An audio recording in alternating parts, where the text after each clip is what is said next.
E olha, o investimento estrangeiro em ações brasileiras teve um salto bastante significativo no mês de fevereiro, alcançando mais de 3 bilhões 100 milhões de dólares, segundo o Banco Central, resultado que supera em muito o mesmo período do ano passado, quando esse salto foi positivo em apenas 804 milhões de dólares.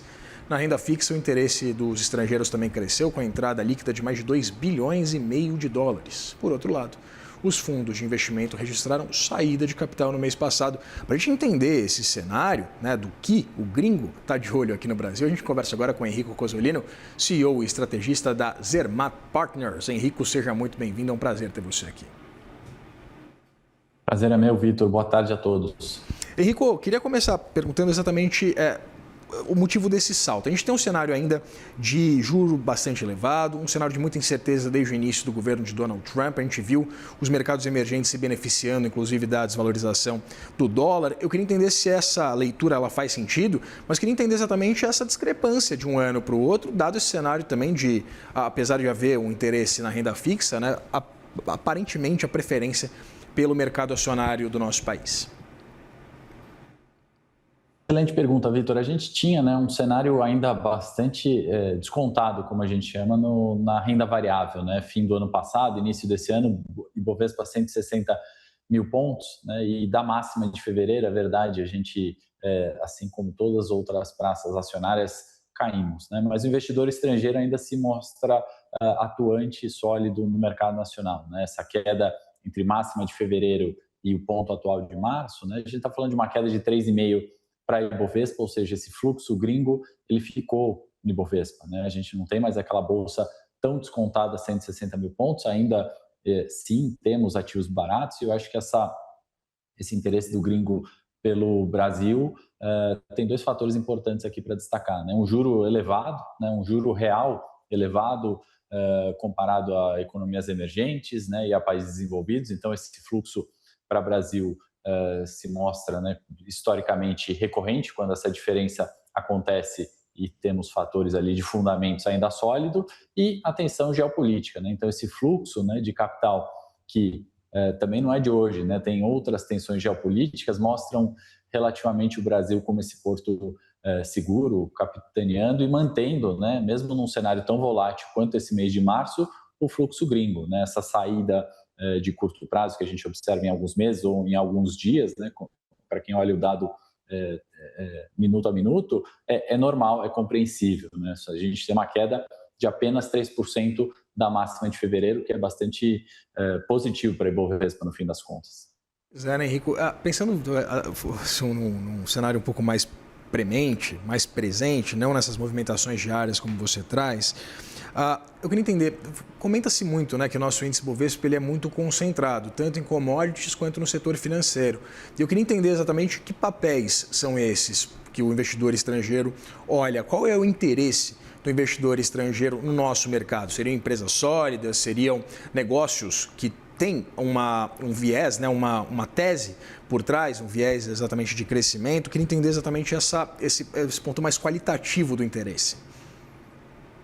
Bem lembrado, nem tudo são flores, Vitor? Quando a gente fala desse fluxo gringo, parece que a economia brasileira vai muito bem, ou que todos os ativos listados estão muito bem em performance. Pelo contrário, tem um ponto aí de concentração do nosso índice Bovespa, sabido que 10 empresas principais têm 50% da composição do Ibovespa, então aqui a gente já está falando de Itaú, Vale e bancos, como você bem comentou, entre essas 10, bancos e Vale Petro entre essas 10 empresas. E só a Petrobras, que sobe no mês na casa de 28%, quase 30% de alta, é a principal procura desses investidores estrangeiros. Ainda são aquelas empresas que demonstram governança, têm um histórico de rentabilidade, distribuição de dividendos, é o principal foco, até mesmo por regras que esses fundos gringos, que esse investidor institucional estrangeiro tem que seguir. Participação em índices, liquidez, tamanho de companhia, para que esse investidor estrangeiro possa alocar. Então, a concentração em Vale e Petro e a procura desse investidor estrangeiro por esse tipo de ativos, não só as commodities, como é um grande destaque dessa alocação quando a gente fala de Brasil, mas as instituições financeiras os bancões ainda são os grandes vencedores, né? Captam ainda boa parte desses recursos. Vale lembrar que esse é um primeiro movimento, né? O investidor estrangeiro começa pelas blue chips, essa recuperação, dada a concentração do Ibovespa, começa por aí, mas isso não quer dizer que as small caps, né, que ainda não capitanearam boa parte dessa recuperação de preços, não possam se aproveitar disso num segundo movimento. Até por esse interesse maior pelas blue chips, Henrico, a gente pode explicar esse desinteresse ou um interesse menos significativo, né, um apetite menor pelos fundos de investimento?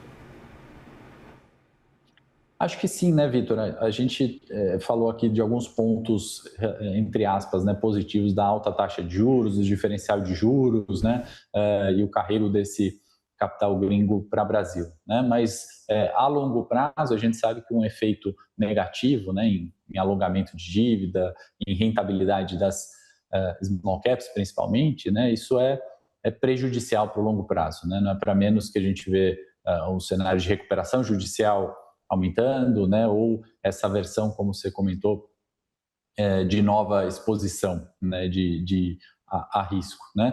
Mas tem o copo meio cheio, né? Como sempre a gente gosta de analisar os dois riscos, né? O cenário de alta e o cenário de baixa. No cenário de alta, se a gente olhar que esse juro alto, né, pode não se sustentar por muito tempo, qualquer variação percentual menor nessa renda fixa, né, nesse juro elevado de tanto tempo aqui no Brasil, sem dúvida causa um impacto dobrado para as small caps, né? A volatilidade dessas empresas, microempresas, ela é muito maior que as blue chips, né? Então tem uma oportunidade aí que o gringo, obviamente, também está de olho, não é só o institucional local que está aguardando algumas definições que partem do geopolítico, no final das contas, né?